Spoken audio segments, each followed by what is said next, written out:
আমি তোকে বারবার বাধা করেছি যে একা একা কলেজে যাবি না। আমি না, আমরা তুই কলেজে গেছিস কেন? দেরি হয়ে যাচ্ছিল, ভাবলাম চলে যাই একদিনই তো। বাহানা মাস্টার, তুই বুঝিস না যে একটা মেয়ে রাস্তা কেটে চলতে গেলে কত রকম বিপদ হতে পারে? কথা শুনে না, কোনো কিছু না। কি তুই কি শাসন মানতে চাস না নাকি? বুঝলি বারবার নিচের দিকে তাকাচ্ছিস, কথার মধ্যে কোনো মনোযোগ নাই। নিচে কি কে? প্রান্ত এসেছে নোটস নিয়ে। ওয়ালাইকুম আসসালাম। কি নিয়ে আসছো? নোট ভাইয়া। ভুল কপি দিয়ে দিল, তুমি কি বলবা?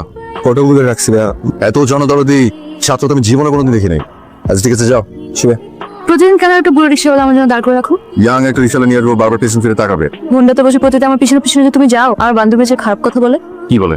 ওরা ভাবে তুমি খুব বড়সড় একটা ইফটিজার। এখন যাও, তোমার কলেজে লেট হয়ে যাচ্ছে।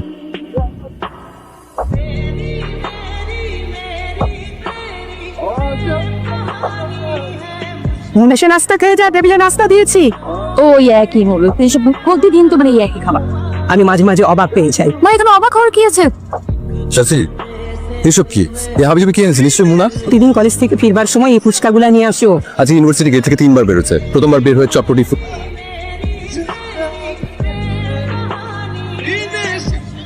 দ্বিতীয়বার বের হয়ে আইসক্রিম, তারপরে ঝালমুড়ি। এসব খেলে ঘরে রান্না করার দরকার কি?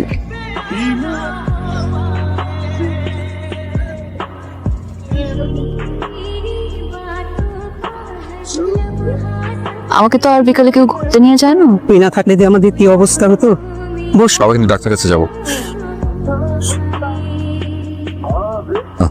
সব খাওয়া এখন ঠিক না রে।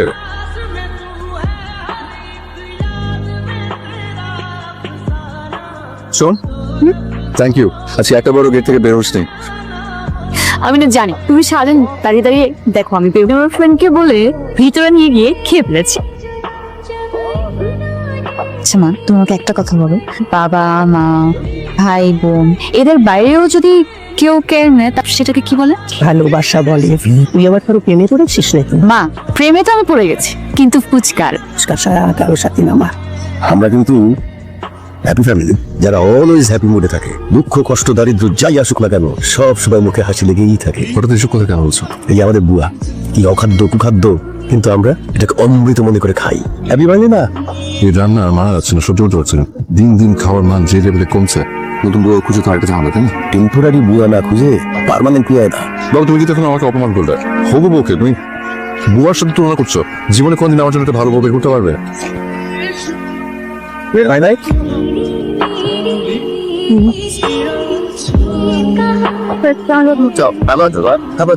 সামনে তো এক্সাম থাকে, যে অবস্থা হয় আমি তো এই অবস্থাতেই আছি। আপনাকে তো দেখে মনে হচ্ছে আপনার অবস্থা আমার থেকেও খারাপ। কি করে বুঝলে আমার অবস্থা খারাপ? বাসায় এরকম বড় তরতাজা একটা ছেলে থাকার সত্ত্বেও সকালবেলা বাজার করে নিয়ে আসছে, এগুলো কি মানা যায় বলেন? এই বয়সে ছেলেরা বিয়ের জন্য পাগল থাকে, সে নিজের বিয়ে ভেঙে দেয়। ওকে দিয়ে যাবে কি করবো আর বুঝতে পারি না। আজকে বিকেলবেলা আপনি ছাদে আসবেন, এই ব্যাপারটা নিয়ে আলোচনা করবো। যত তোমার সঙ্গে নিজের ছেলের বিয়ে নিয়ে কি আলাপ করা মানায়? হয়ে যাচ্ছে, আমি তাহলে আসি। আচ্ছা মা, পাহারাদার দাঁড়িয়ে আছে।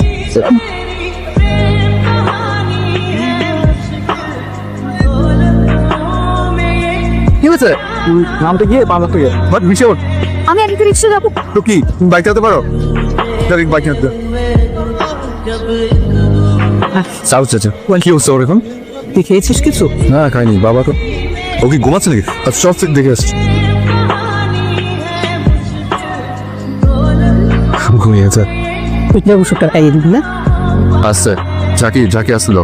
মনে হচ্ছে কোনো মেয়ের সাথে কখনো বসে। আজকে ক্লাস না হলে খুব ভালো হতো। ভাঙ্গা পানি ক্লাস করা হচ্ছে কি টাফ। কালকে রাতে তুই ওকে দেখতে এসেছিলে না? ওষুধ পকেটে থেকে গিয়েছিল, ওটা দিতে। একটা পকেটে কি হয়ে গেল? বাহান্ন। এই তো সামনে রং দেখো বাসার। তোর আসল ঘটনা বলো কি? ওই যে মুনা নাকি অ্যাক্সিডেন্ট করছে, খোঁজ খবর নিতে আসছে। কেমন আছে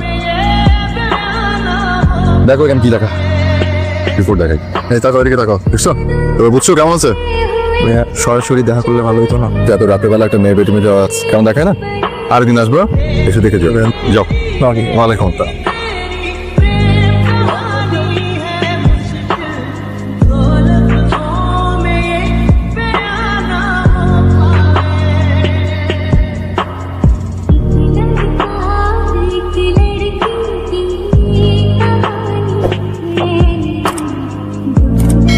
আমার মনে হয় কাল থেকে তুই একা একা যাওয়া আসা করতে পারবি। তুই সুস্থ হয়ে গেছিস। তোর কেয়ার নেওয়ার ব্যাপারে তো আমি পারফেক্ট কেউ না। এই কথা কেন বলছো?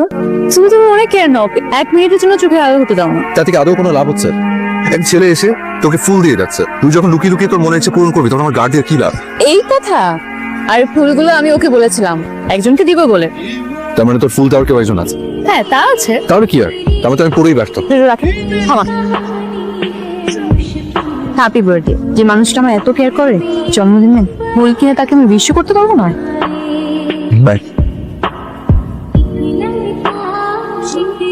কেমন আছিস? এই তো আমাকে ফোন করলি আর কেউ তো উঠেও না ঘুম থেকে, তো জানি না যে তুই আসবি। তোদের এক্সপ্রেশন দেখার জন্য কাউকে কিছু না বলে চলে এসেছি। আর একটা ডিসিশনও নিয়েছি, মোনার বিয়ে। খুবই ভালো একটা ছেলে পেয়েছি, তাই কোনো কালবিলম্ব না করে জলদি চলে আসলাম। চল দে, তোর সাথে অনেক কথা আছে। ছেলেটা খুবই ভালো, আমেরিকাতে থাকে, ও খুবই ভালো একটা মানুষ। কিছুদিন আগে ঢাকায় এসছে, যদি শুভ কাজটা সেরে ফেলা যায়। কিন্তু মোনাকে বললে মোনা কিভাবে নেবে? ভালো ছেলে তো আর সবসময় পাওয়া যায় না। ঠিক আছে, দেখি কি করা যায়। আজকে আমি একা কলেজে গেছি, কেউ আমাকে দিয়ে আসেন। সব সম্পর্কে কেউ একজন তো গাছ লাগান, পরিচর্যা করুন, অনেক মায়া জন্ম, তারপর কেউ একজন করে সে কাঠ কেটে নিয়ে যাওয়ার চেষ্টা করুন। সে বাধা দেবে না? একজন মালিক দায়িত্ব শুধুমাত্র ওই গাছ পরিচর্যা পর্যন্তই, কোনোদিন মালিকানা দাবি করতে পারে না। আমার পছন্দ কি কোনো মূল্য নেই? তোর ফ্যামিলি তোর জন্য বেস্ট কিছুই করবে। আমি না আসলে বুঝতে পারছি না তোমার মনের মধ্যে কি চলছে। আমি যাব। আমি কালকে আসছি, 10-15 দিনের ভিতরে ওরা বিয়ের ডেট কিন্তু ফিক্স করে ফেলবে। তোর কিন্তু অনেক কাজ, তো অনেক সময় দিতে হবে, পুরো হয়ে যাস না। ঠিক আছে, চিন্তা করিস না। এটা করিস না বললে হবে না, আমার সাথে থাকতে হবে তো। আমি তোমার জন্য শিখেছি, কালকে শাসবো না। আমি চাই না আমার এই শাসটা মুখেও দেখো। মানে তুই কি বুঝতে পারছিস তুই কি বলছিস? তুই ভুলে গেছিস আমরা দুজনকে, আমরা দুজন কাজিন, আর আমাদের ফ্যামিলিতে এটা সম্ভব না। পৃথিবীর কেউ বুঝুক কেউ না বুঝুক, আমি শুধু এটুকুই বুঝি যে মানুষটা আমার এত কেমনি, আমার সব আগ্রহ সহ্য করে, এতটা ভালোবাসে, আমি শুধু তার কাছেই সুখী হব। মনে আমি যা করেছি তোর কেয়ার নেওয়ার জন্য করেছি, এর বাইরে কোনো কিছু আমার কোনোদিন মাথায় আসে। আমাদের ফ্যামিলি আমাদেরকে বিশ্বাস করে, আমরা কি পারবো এসব কথা আমাদের ফ্যামিলিকে বলতে? ভালোবাসা কেউ ছোট হয় না। মনে তুই কি চাচ্ছিস আমি দূরে কোথাও চলে যাবো? আমার কাছে আমার ফ্যামিলি অনেক বড়।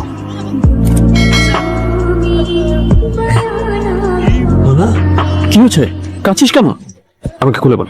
তুমি না চেয়েছিলে যে আমার সবচেয়ে বেশি কেয়ার করে তার হাতে আমাকে তুলে দিতে? আমি তো তাই চাই, ছেলেটা অনেক ভালো। কিন্তু যে মানুষটা আমাকে অন্যমুখের মতো শাসন করে, বন্ধু হয়ে পাশে দাঁড়ায়, সবসময় আগলে রাখে, সেই মানুষটা থেকে আমাকে আর ভালো কে রাখতে পারবে? তুই কার কথা বলছিস? যে মানুষের কাছে তুমি আমাকে রেখে গিয়েছে। কাজ না, ওটা কি খুব বড় অন্যায় হয়ে গেছে যে আমাকে ভালোবাসাটা বাধা হয়ে দাঁড়িয়েছে তার জন্য? এই প্রশ্নটা আমি তাকেই করবো। তার ভালোবাসা থেকে আমাকে বঞ্চিত করো না। কোনো চিন্তা করিস না রাহা, তুই কিন্তু আমার শুধু কাজিন না, আমার অনেক ভালো ফ্রেন্ড। আমাদের ফ্যামিলির নিয়ম কানুনের ব্যাপারে সবকিছু তুই জানিস। আমাদের ফ্যামিলি মেম্বারদের মধ্যে কখনো কোনো রিলেশন হয় না। এটা নিয়ে এর আগে অনেকবার অনেক প্রবলেম হয়েছে, সেটা তুই নিজেও জানিস। মোনা তোকে পছন্দ করে, বাট এটা কি আদৌ সম্ভব? কেউ এটাতে হ্যাপি হবে না। আচ্ছা তুই কি বলছিস এসব? আমি ওকে বোঝাতে পারবো না, বাট আমি তোকে বোঝাতে পারবো। তুই ওকে একটু বোঝা। এসব একদম চিন্তা করিস না, আমি দেখছি। হাসি মুখে প্রিয় মানুষটাকে বিদায় দেবার অনুভূতিটা একটু অন্যরকমই হয়। কেউ কি বলতে পারবেন কেমন লাগছে আমার?